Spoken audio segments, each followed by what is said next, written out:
So hello and welcome to another show of Tool and Reviewing Tools. So in this segment, we're going to be reviewing a couple of tools that are great for your DIY working projects or your home improvement projects, but there's a wide variety in the market. So we're going to review a couple of these options to give you a little bit more information on what are the advantages and disadvantages of these ones.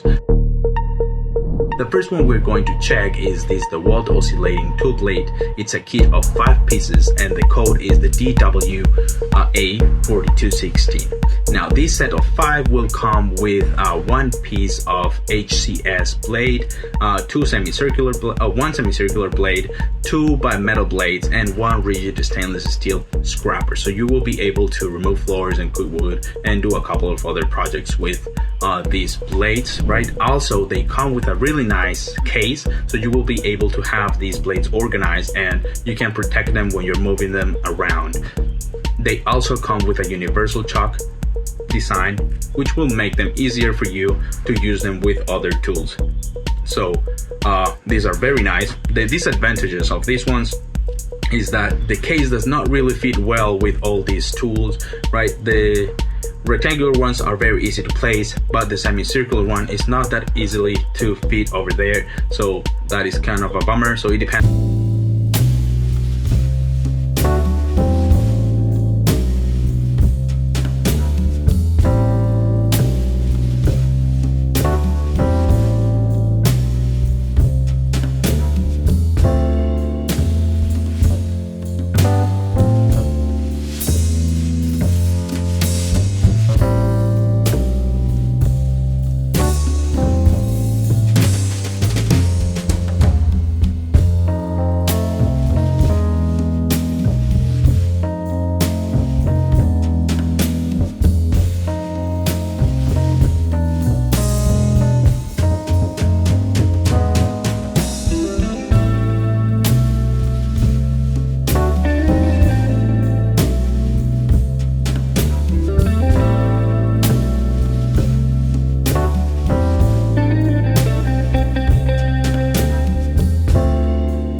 3 carbide oscillating tool blade for metal cutting. So definitely for wood will be kind of like easy to do. They are great to carry in a case that will help you have them organized and have a high performance carbide teeth that provide up to 30 times more lifetime speaking than other hardened materials, right? And bimetric oscillating blades, right? Also, these come with a quick fit accessory system that fits a lot of tools in the market, such as Bosch, Makita, Milwaukee, and Rockwell. So these are versatile as well. The problem is that you will not, it comes with a nice case, but you won't have them really fully organized. So it depends on how organized them you want. You will be you might want to get another different case, right? These are not compatible with Bosch. Again, Bosch seems to be like very exclusive with its tool and accessories, right? And the problem is that for 3 pieces, these are very expensive, right? But they have a longer lifetime. So these are the 5 tools that we're getting. You get a set of 5 pieces that are about the same like range in price speaking. The other one that comes in 10 regards Bosch, but remember Bosch is very exclusive, and the Dremel one, it is a little overpriced, but it will last you longer than the other ones. So it depends on the projects, and it depends on what are you planning on using or building. So just keep this in mind. And this has been Tool Ant reviewing tools. So see you later.